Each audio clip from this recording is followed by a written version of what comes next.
আগেই লামডিং এর কথা মনে পড়েছে বিধায়ক শিবু মিশ্রের। এমনটাই মত অধিকাংশের।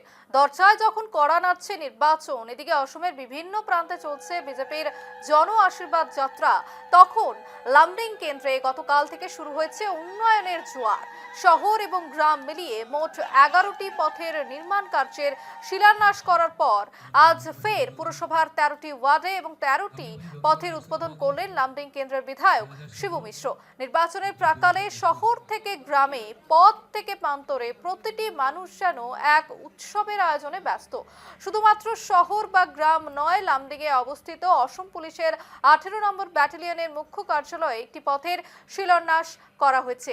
সর্বমোট 24টি নতুন পথের উপহার পেয়ে আনন্দে আত্মহারা লামডিং এর বাসিন্দাদের মুখোমুখি আজ ধ্বনিত হচ্ছে অসমের মুখ্যমন্ত্রী ডক্টর হিমন্ত বিশ্ব শর্মা এবং বিধায়ক শিবু মিশ্রের প্রশংসা বাণী।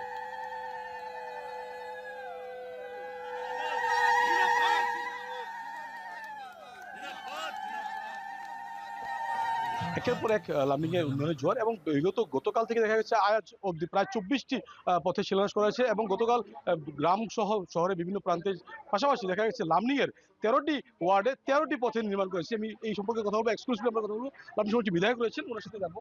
13টি ওয়ার্ডে 13টি শিলান্যাস, কি বলবেন? 13টা ওয়ার্ডে ঠিক 13টা না, যেখানে নিট ভিত্তিক একের জায়গায় দুই, দুই জায়গায় তিন, এভাবেও হচ্ছে।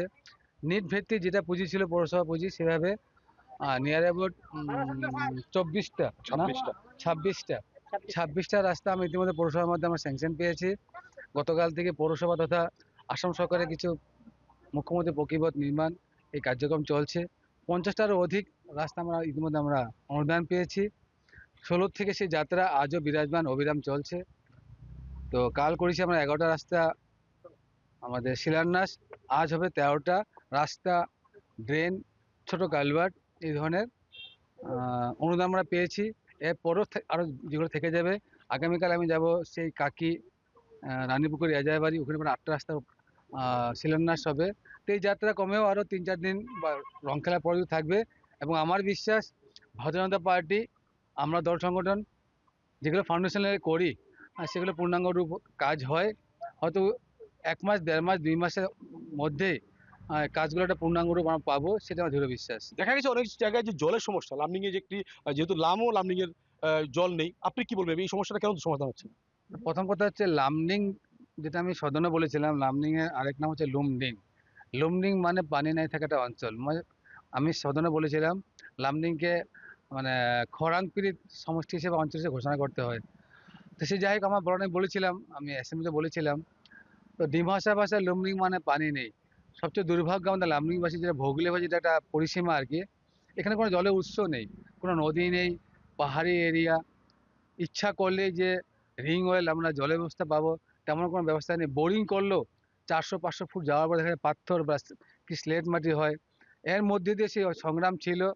কেন্দ্র সরকার, রাজ্য সরকারের মাধ্যমে আমরা ইতিমধ্যে আমরা জেজেএমের মাধ্যমে অনেকটাই সফলতা পেয়েছি, আর অনেকটাই বাকি আছে। এছাড়াও শহর ভিত্তিক আমরা অমৃত নামাকরণের একটা আঁচিন আমরা পেয়েছি, যেটা আমরা পূব লামডিং আমরা স্থাপনা করেছি। আমার কাজও চলছে বেশ কিছু ওয়ার্ডে, বাড়ি বাড়ি জল দেওয়ার।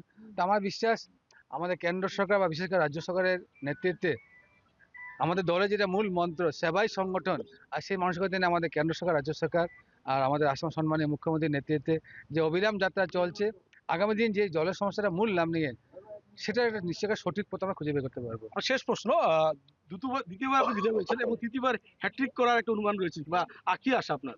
আর আমি তো আশাবাদী, প্রবল আশাবাদী। আর আমার থেকে বেশি আশাবাদী আমি মনে করি লামডিংবাসী জনগণ। জনগণ চাইছে তৃতীয়বারের জন্য, চতুর্থবারের জন্য আমার মতো একজন পুরুষকে, ব্যক্তিকে বিধায়ক রূপে দেখার জন্য।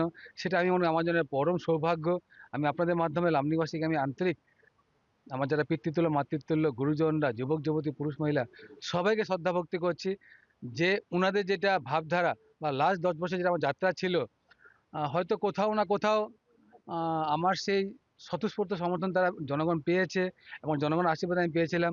তা আমি আশাবাদী এবারও দল সেই সম্মান দিবেন এবং জনগণ সে আশীর্বাদ দিবেন। নিশ্চয়ই আগামীবারও নির্বাচন কেন্দ্রীকরণের স্বপ্ন রয়েছে এবং পাশাপাশি যেহেতু সামনে নির্বাচন এবং তৃতীয়বারের জন্য হ্যাট্রিক করার পথে উনি আশাবাদী এবং পাশাপাশি এইভাবে কিন্তু লামডিং প্রতিটি প্রান্তে দেখা যাচ্ছে একটা উন্নয়নের জোয়ার এবং এর উৎসব মুখর পরিবেশ সমগ্র লামডিং জুড়ে। ক্যামেরা রাহুলের সঙ্গে